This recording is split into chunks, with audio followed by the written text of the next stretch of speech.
بسم اللہ الرحمن الرحیم چکا ہوگا، یہ زمین اور یہ آسمان تباہ کیے جا چکے ہوں گے، تو اللہ رب العزت دنیا بھر کے اندر جو لاکھوں کروڑوں مسجدیں اس زمانے تک رہیں گی، ان مساجد کی زمین کو تباہ و برباد نہیں کریں گے، ان مساجد کی زمین کو کعبۃ اللہ کی زمین کے ساتھ ملا دیا جائے گا اور اس کو وہاں پر رکھا جائے گا۔ روایتوں کے اندر یہ موجود ہے۔ اس سے مسجد کی اہمیت اور فضیلت کا پتہ چلتا ہے کہ مساجد کا یہ مقام اور یہ مرتبہ ہے۔ مسلمانوں کی ایک تاریخ ہے کہ ہر علاقے کے اندر وہ مسجدوں سے بہت زیادہ محبت کرتے ہیں، مسجد سے ان کا ایک گہرا تعلق اور لگاؤ ہوتا ہے۔ اس سلسلے میں ایک بہت ہی عبرت انگیز واقعہ حضرت مفتی تقی عثمانی صاحب دامت برکاتہم نے بیان کیا۔ وہ فرماتے ہیں کہ میں جنوبی افریقہ گیا،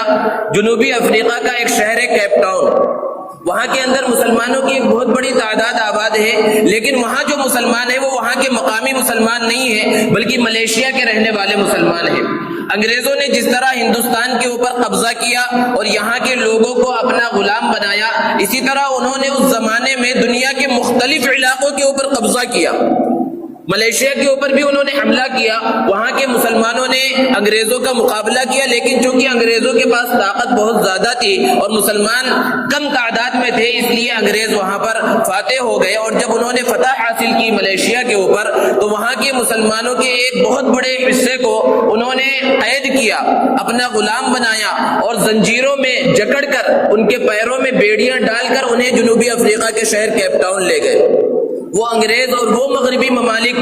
جو آج انسانی حقوق کی اور ہیومن رائٹس کی بہت زیادہ بات کرتے ہیں، انہیں خود دیکھنا چاہیے کہ جب انہوں نے ایک علاقے کو فتح کیا اور وہاں کے لوگوں کو اپنا غلام بنایا تو زنجیروں میں جکڑ دیا، پیروں میں بیڑیاں ڈال دی اور ان کو ان کے عقیدے کے مطابق عبادت کرنے کی اجازت نہیں تھی، مسلمانوں کو نماز پڑھنے نہیں دیا جاتا تھا، یہاں تک کہ اگر کوئی چھپ کر کہیں پر نماز ادا کرتا اور بعد میں پتہ چلتا تو اس کے اوپر کوڑے برسائے جاتے تھے۔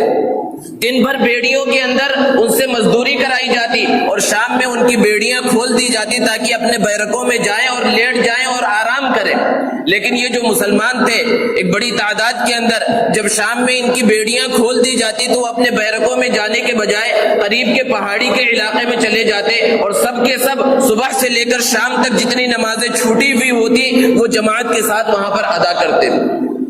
اتفاق ایسا ہوا کہ وہاں پر ایک دوسری قوم نے، ڈچ قوم نے حملہ کر دیا کیپ ٹاؤن کے اوپر۔ انگریز جو جانتے تھے مسلمانوں کے بارے میں کہ یہ بڑے بہادر ہیں، بڑے جنگجو ہیں، مسلمانوں کے پاس آئے اور انہوں نے کہا کہ ایک فوج نے یہاں پر حملہ کر دیا ہے، ہم چاہتے ہیں کہ تم آگے رہ کر ان کا مقابلہ کرو۔ مسلمانوں نے جو وہاں پر غلامی کی زندگی گزار رہے تھے انہوں نے کہا کہ ہم کیوں مقابلہ کریں، آج تم ہمارے اوپر حکومت کر رہے ہو، ہم تمہارے غلام ہیں، اگر کل کو وہ جیت گئے تو وہ ہمارے آقا بن جائیں گے، ہم ان کے غلام رہیں گے، ہماری زندگیوں میں تو کوئی تبدیلی نہیں آئے گی، لیکن ایک شرط کے اوپر ہم ان سے مقابلہ کرنے کے لیے تیار ہیں اور اگر اللہ نے چاہا تو ہم انہیں شکست بھی دیں گے۔ انگریز نے پوچھا کہ وہ شرط کیا ہے؟ ایسے موقع پر وہ کوئی سی بھی شرط رکھ سکتے تھے، وہ چاہتے تو اپنے لیے آزادی کا پروانہ مانگ سکتے تھے، چاہتے تو اپنے لیے وہ قیمتی گھر مانگ سکتے تھے، اور بھی کوئی چیز مانگ سکتے تھے، لیکن تاریخ کے اندر یہ بات موجود ہے کہ انہوں نے جو شرط رکھی یہ رکھی کہ اگر ہم نے اس قوم کو، جو قوم آ رہی ہے آپ پر حملہ کرنے کے واسطے، اگر ہم نے اس کو شکست دے دی تو ہمیں اس کیپ ٹاؤن شہر کے اندر ایک مسجد تعمیر کرنے کی اجازت دی جائے۔ اور پھر انہوں نے بڑی بہادری کے ساتھ مقابلہ کیا اور جو فوج آ رہی تھی اس کو شکست دے دی، اور انگریزوں کے سامنے انہوں نے پھر یہ بات رکھی کہ آپ اپنے وعدے کو اور شرط کو پورا کریں، تو انہوں نے مسجد بنانے کی اجازت دی اور جنوبی افریقہ کے شہر کیپ ٹاؤن کے اندر پہلی مسجد بن رہی ہے۔ مسلمان مسجد بنا رہے ہیں اور سب کے سب غلام ہیں، ان کے پاس وسائل اور سرمایہ کچھ بھی نہیں ہے، قسم کرسی کی حالت میں اللہ کے گھر کو بنا رہے ہیں، ان کے پاس قبلے کا صحیح رخ معلوم کرنے کے واسطے کوئی آلہ تک نہیں تھا، اس لیے جب انہوں نے اندازے سے مسجد بنائی تو قبلے سے 20-25 ڈگری ہٹی ہوئی تھی، آج اس مسجد کے اندر صفیں ٹیڑھی کر کے بنائی جاتی ہے۔ دوستو یہ مسلمانوں کی تاریخ رہی ہے، مسلمانوں کا مسجدوں کے ساتھ اتنا گہرا تعلق ہر زمانے میں ہر علاقے کے اندر رہا ہے کہ وہ جس علاقے میں پہنچے، جہاں کہیں انہوں نے قدم رکھا، سب سے پہلے اللہ کے گھر کو بنایا، مسجد کی انہوں نے تعمیر کی۔ مساجد کے اندر جو فضیلت ہے، سب سے بڑی فضیلت وہ مسجد حرام کی ہے کہ وہاں اگر انسان ایک نماز ادا کرے تو 1,00,000 نمازوں کا ثواب ملتا ہے. پھر مسجد نبوی کی فضیلت ہے, پھر مسجد اقصی کی فضیلت ہے. اسی طرح اللہ کے رسول صلی اللہ علیہ وسلم نے مسجد قباء کی فضیلت کو بھی بیان کیا. روایتوں کے اندر ہے کہ پیارے آقا صلی اللہ علیہ وسلم مدینہ المنورہ سے مسجد قباء پیدل بھی جایا کرتے تھے, سوار بھی جایا کرتے تھے. اور ایک حدیث میں اللہ کے رسول صلی اللہ علیہ وسلم نے ارشاد فرمایا کہ جو مسجد قباء کے اندر ایک وقت کی نماز ادا کرے, ایک عمرے کے برابر اسے ثواب ملتا ہے.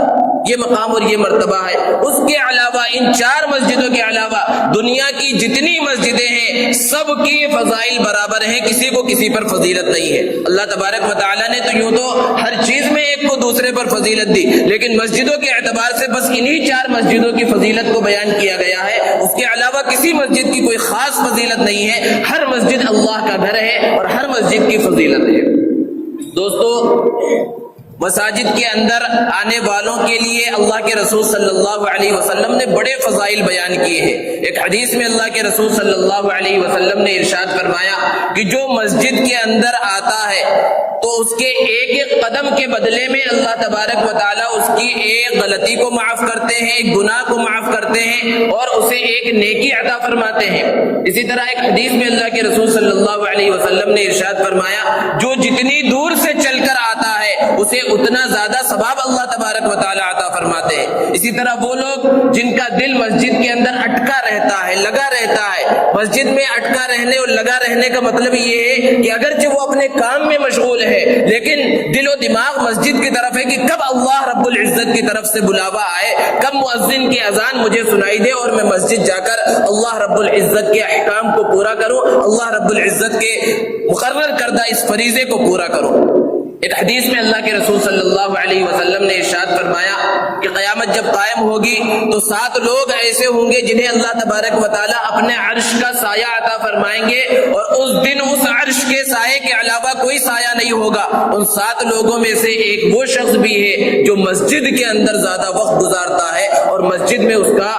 دل لگا رہتا ہے. اور ایک حدیث میں اللہ کے رسول صلی اللہ علیہ وسلم نے ارشاد فرمایا کہ جو مسجد میں آ کر نماز کے انتظار میں بیٹھتا ہے گویا کہ وہ نماز کے اندر ہے, اور ایک وقت سے لے کر دوسرے وقت تک اگر کوئی مسجد کے اندر بیٹھ کر انتظار کر رہا ہے اسے اللہ تبارک و تعالیٰ بہت زیادہ اجر و ثواب عطا فرماتے ہیں. اسی طرح ایک حدیث میں اللہ کے رسول صلی اللہ علیہ وسلم نے ارشاد فرمایا کہ جو صبح اور شام مسجد کے اندر آتا ہے تو صبح کے وقت آتا ہے تو صبح کے وقت جنت میں اللہ تبارک و تعالیٰ اس کے لیے مہمان نوازی کا سامان تیار کرتے ہیں اور شام میں اس کے لیے مہمان نوازی کا سامان تیار کرتے ہیں.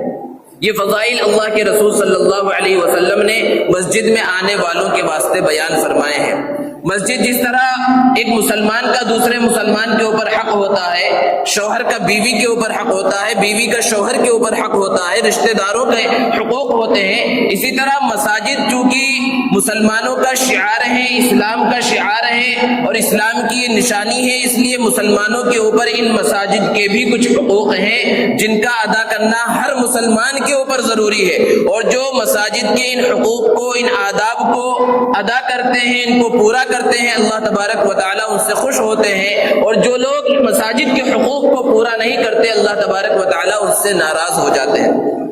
مسجد کا سب سے پہلا حق یہ ہے کہ مسجد کا احترام کیا جائے,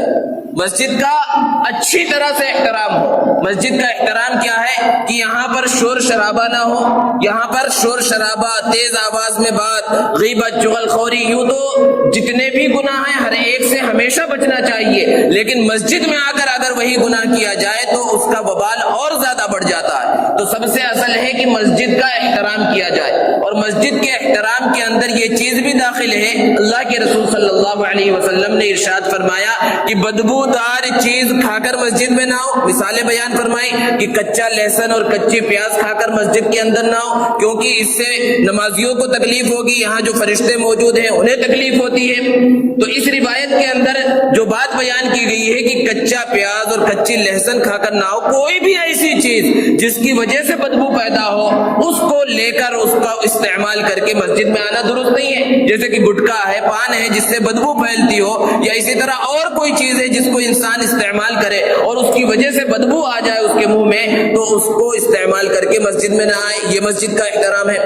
اسی طرح پسینے کی بدبو بہت زیادہ آ رہی ہے جس سے لوگوں کو تکلیف ہو سکتی ہے، اس سے بھی بچنا چاہیے، یہ بھی مسجد کے احترام کے خلاف ہے۔ اسی طرح مسجد کا احترام یہ ہے کہ مسجد کے اندر گانے بجانے اور ناچ گانوں کی آواز مسجد تک نہ پہنچے۔ اس مسجد کا تو ایسا حال نہیں ہے، لیکن آپ نے بہت ساری مسجدوں کو دیکھا ہوگا جہاں مسلمانوں کی گھنی آبادی ہے اور مسجد کے چاروں طرف مسلمانوں کے گھر ہیں، وہاں پر فحش پروگرام چل رہے ہیں، ٹی وی کے پروگرام چل رہے ہوتے ہیں اور مسجد میں نماز ہو رہی ہوتی ہے، یا اسی طرح کوئی اور پروگرام جلسہ جلوس چل رہا ہے یا کسی کی شادی ہو رہی ہے، وہاں بینڈ باجا بج رہا ہے اور مسجد تک اس کی آواز آ رہی ہے۔ ایک زمانہ وہ تھا کہ غیر مسلموں کے بینڈ باجے اگر مسجد کے سامنے سے گزرتے تھے تو مسلمان لڑنے کے لیے آمادہ ہو جاتے تھے، مار پیٹ ہو جاتی تھی، وہاں پر لڑائی جھگڑا ہو جاتا تھا۔ لیکن آج غیروں کا کیا کہا جائے، مسلمانوں کی حالت یہ ہو گئی ہے کہ اپنے شادی ولیموں کے بینڈ باجے مسجد کے سامنے سے لے کر گزرتے ہیں بینڈ باجے بجاتے ہوئے، اور بینڈ باجے مسجد کے باہر بجے وہ الگ بات ہے۔ اب تو حال یہ ہو گیا کہ امام صاحب نماز پڑھا رہے ہوتے ہیں، قرآن مجید کی تلاوت کر رہے ہوتے ہیں، ذکر و اذکار میں مشغول ہوتے ہیں، درود شریف دعائیں معصورہ پڑھ رہے ہوتے ہیں، اور ایسے میں کسی مصلی کے جیب میں موجود موبائل سے گانوں کی آواز آنا شروع ہوتی ہے۔ باہر گانے بجنا تو دور کی بات ہے، مسجد کے اندر گانوں کی آواز آ رہی ہے اور میوزکیں بج رہی ہیں، یہ سب ہو رہا ہے، یہ سب مسجد کے احترام کے خلاف ہے۔ تو مسجد کا احترام کرنا مسجد کے آداب میں سب سے پہلا ادب ہے، مسجد کے حقوق میں سب سے پہلا حق ہے کہ مسجد کا اچھی طرح سے احترام کیا جائے، اور مسجد کے احترام کے اندر یہ بھی چیز داخل ہے کہ دنیاوی کام یہاں پر نہ کیے جائے۔ اگرچہ فقہا نے اس بات کی اجازت دی ہے کہ اگر کوئی اعتکاف میں جیسے کہ بیٹھ گیا تو وہ تجارت کی بات اگر کسی سے کر رہا ہے، سامان تجارت مسجد کے اندر لے کر نہیں آیا، ویسے ہی کسی چیز کا مول بھاؤ ہو رہا ہے تو اس کی گنجائش ہے، لیکن اللہ کے رسول صلی اللہ علیہ وسلم نے ایک حدیث میں بیان فرمایا کہ اگر تم کسی کو مسجد میں تجارت کرتا ہوا دیکھو تو تم یہ کہو اللہ تمہاری تجارت میں نفع نہ دے۔ اسی طرح لوگوں کی کوئی چیز گم ہو جاتی ہے، چاہے وہ مسجد میں چھوڑ کر چلے گئے یا مسجد سے گم ہو گئی یا کہیں اور گم ہو گئی، تو مسجد کے اندر اس کا اعلان کیا جاتا ہے، نمازوں کے بعد اعلان کیا جاتا ہے۔ حالانکہ اللہ کے رسول صلی اللہ علیہ وسلم نے اس سے منع کیا اور ارشاد فرمایا کہ اگر تم کسی کو مسجد میں اپنی گمی ہوئی چیز کے بارے میں لوگوں سے پوچھتا ہوا دیکھو یا اعلان کرتا ہوا دیکھو تو تم یہ کہو لا ردہ اللہ علیہ، کہ اللہ تجھے وہ چیز واپس نہ لوٹائے۔ اللہ کے رسول صلی اللہ علیہ وسلم کا فرمان ہے، یہ مساجد کے حقوق ہیں، یہ مساجد کے ادب کے اندر داخل ہے، اور اللہ کے رسول صلی اللہ علیہ وسلم نے آگے یہ بھی بیان فرمایا کہ مسجد ان سب کاموں کے واسطے نہیں بنائی گئی ہے۔ تو سب سے پہلا حق ہے کہ مسجد کا احترام کیا جائے، اور مسجد کا دوسرا حق یہ ہے کہ جب انسان مسجد کے اندر آئے تو مسجد میں سب سے پہلے اپنا داہنا پیر رکھ کر داخل ہو، اللہ کے رسول صلی اللہ علیہ وسلم پر درود پڑھے، اور پھر مسجد میں داخل ہونے کی جو دعا ہے وہ دعا پڑھ کر داخل ہو، اللہم افتح لی ابواب رحمتک۔ اور پھر جب مسجد سے نکلے تو بایاں پیر پہلے نکالے، اور پھر جو باہر نکلنے کی دعا اللہ کے رسول صلی اللہ علیہ وسلم نے بیان فرمائی وہ دعا پڑھے، اللہم انی اسألک من فضلک، اور پھر اس کے بعد باہر نکلے۔ دن بھر میں ہم اللہ رب العزت سے بے شمار دعائیں کرتے ہیں۔ علماء نے بیان فرمایا اگر ہماری ایک بھی دعا قبول نہ ہو، صرف مسجد میں داخل ہونے کی اور مسجد سے باہر نکلنے کی جو دو دعائیں ہم کرتے ہیں، یہ دو دعائیں اگر ہماری قبول ہو جائیں تو ہمارا بیڑا پار ہے، کیونکہ مسجد میں داخل ہوتے وقت ہم کیا دعا کر رہے ہیں، اللہم افتح لی ابواب رحمتک، اے اللہ ہمارے لیے اپنے رحمت کے دروازوں کو کھول دے۔ اس میں دین مانگا جا رہا ہے کہ دین کی جتنی برکتیں ہیں اور دین کے اندر اور آخرت کا جو کچھ مقام ہے وہ سب ہمیں عطا فرما دے۔ اور مسجد سے باہر نکل رہے تو دنیا مانگ رہے، اللہم انی اسألک من فضلک، اے اللہ میں آپ سے آپ کے فضل کا سوال کرتا ہوں۔ قرآن میں اللہ رب العزت نے بیان فرمایا، حکم دیا ہے وابتغوا من فضل اللہ، اللہ کے فضل کو یعنی اللہ کی روزی کو تم تلاش کرو۔ تو مسجد میں داخل ہوتے وقت ہم دین کو مانگ رہے ہیں اور مسجد سے باہر نکلتے وقت دنیا کا سوال کر رہے ہیں۔ اگر ہمیں دین بھی مل جائے اور دنیا مل جائے تو پھر کس چیز کی کمی ہے؟ تو مسجد کے آداب میں سے مسجد کی دعاؤں کا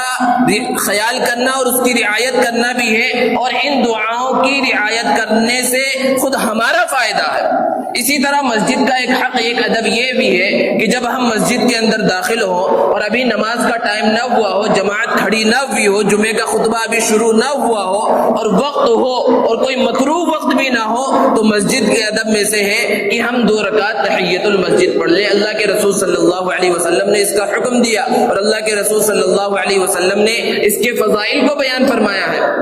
بڑے افسوس کی بات ہے کہ بہت سے مسلمان ہیں جو مساجد کی بہت سی چیزوں کو استعمال کرتے ہیں، وہ مساجد کے بیت الخلاء کو استعمال کرتے ہیں، مساجد کے وضو خانوں کو استعمال کرتے ہیں نماز کے اوقات میں کے علاوہ میں۔ اگر مسجد ایسی ہے، بڑی مسجد ہے جیسے کہ یہ مسجد ہے، اور نماز کے اوقات کے علاوہ بھی اگر مسجد کھلی رہتی ہے اور وہاں بیت الخلاء کو استعمال کرنے کی اجازت دی گئی ہے مساجد کے ذمہ داروں کی طرف سے، تو پھر جو لوگ استعمال کر رہے ہیں ان کی ذمہ داری کیا ہے یہ بھی دیکھنا چاہیے کہ اگر ہم مسجد کے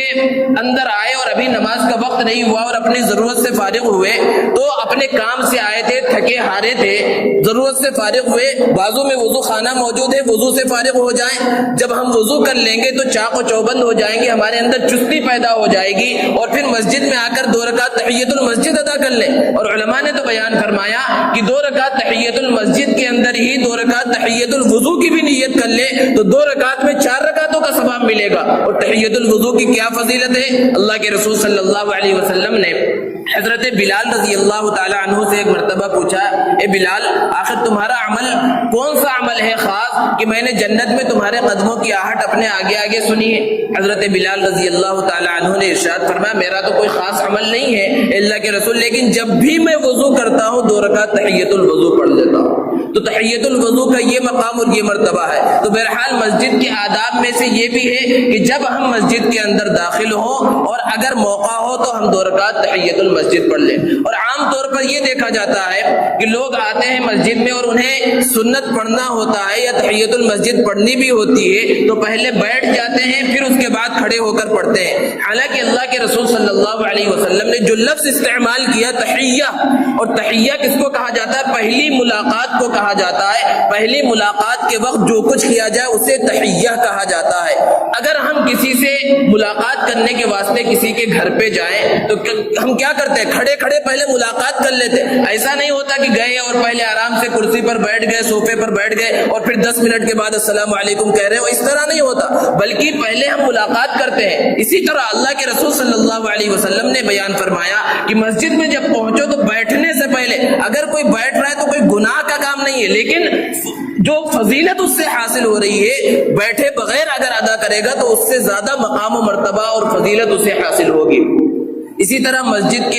کا ایک اور حق جو ہے وہ مسجد کی تعمیر میں مالن بھی حصہ لینا ہے اور عملاً بھی حصہ لینا ہے۔ عملاً حصہ لینے کا مطلب یہ ہے کہ ہم مسجد حرام کی تعمیر کو قرآن مجید کے اندر پڑھتے ہیں کہ حضرت ابراہیم اور حضرت اسماعیل علیہ السلام نے اپنے ہاتھوں سے اس مسجد کو تعمیر کیا۔ وہ چاہتے تو مزدور کو رکھ لیتے، مزدوروں سے اس مسجد کی تعمیر کرا لیتے، لیکن ایسا نہیں ہوا۔ مسجد قباء کی تعمیر کی گئی، اللہ کے رسول صلی اللہ علیہ وسلم نے صحابہ کے ساتھ مسجد کی تعمیر کی۔ مسجد نبوی کی تعمیر کی گئی، پہلی تعمیر اللہ کے رسول صلی اللہ علیہ وسلم نے صحابہ کرام کے ساتھ مل کر اس مسجد کی تعمیر کی۔ لیکن آج فن تعمیر کوئی آسان چیز نہیں رہی کہ اینٹ کے اوپر اینٹ رکھ دی جائے اور پھر اس کے بعد عمارت تیار ہو جائے گی، بلکہ تعمیر آج ایک فن بن چکا ہے، جو اس کے ماہر ہیں وہی وہ بنا سکتے ہیں۔ تو آج اس طرح عملاً حصہ لینا ممکن نہیں رہا، لیکن جب بھی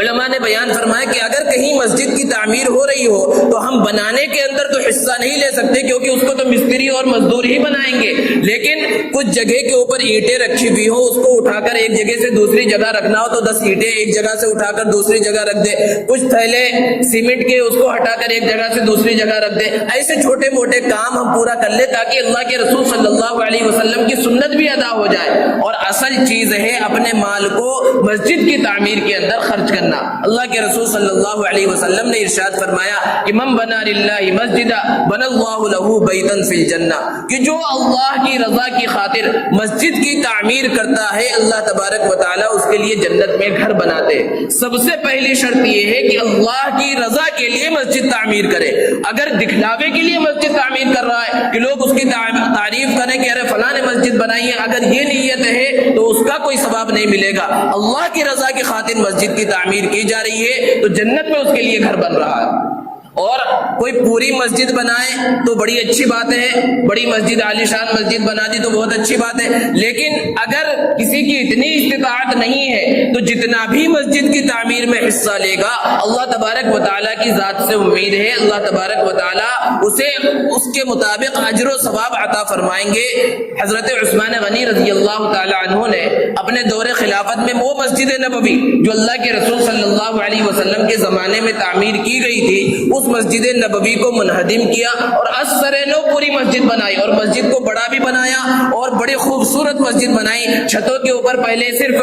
جھوپڑی کی شکل تھی اس کو ختم کیا اور لکڑی لگوائی اور وادی عقیق سے قیمتی پتھر منگوا کر تو اس میں نقش بنوا کر اللہ کے حضرت عثمان غنی رضی اللہ تعالی عنہ نے ستونوں کی شکل میں اس کو استعمال کیا. بہت سے لوگوں نے اعتراض کیا کہ اللہ کے رسول صلی اللہ علیہ وسلم کے زمانے میں تو ایسا نہیں ہوا تھا, آپ نے کیوں اس طرح کیا؟ تو حضرت عثمان غنی رضی اللہ تعالی عنہ نے جواب دیا کہ جس زمانے میں پہلی مرتبہ مسجد نبوی کی تعمیر ہو رہی تھی تمہارے گھر معمولی تھے, لیکن آج فتوحات کا دور کھلا ہے, تمہارے گھر عالی شان بن گئے, کئی کئی منزلہ بن گئے ہیں. اب اگر مسجد اسی طرح پرانی حالت میں رہے گی تو مسجد میں تمہارا دل نہیں لگے گا. تو جس طرح ہر زمانے میں ہر زمانے کے اعتبار سے مسجدیں تعمیر کی جائیں گی, اور تعمیر یہ عربی زبان کا لفظ ہے جس کے معنی ہے آباد کرنا, اور اصل آبادی کیا ہے کہ مسجد کی تعمیر ہو گئی, عمارت بن کر کھڑی ہو گئی, اب اس مسجد کو نمازوں کے ذریعے آباد کیا جائے. اگر مسجد بڑی سے بڑی بن گئی, عالی شان بن گئی اور مسجد آباد نہ ہوئی, ویران ہی رہ گئی, تو پھر ہم اس شہر کے مصداق بن جائیں گے کہ مسجد تو بنا دی شب بھر میں ایمان کی حرارت والوں نے, من اپنا پرانا پاپی تھا برسوں میں نمازی بن نہ سکا. اللہ تبارک و تعالی ہمیں مساجد کے حقوق ادا کرنے کی اور مساجد کو آباد کرنے کی توفیق عطا فرمائے. وآخر دعوانا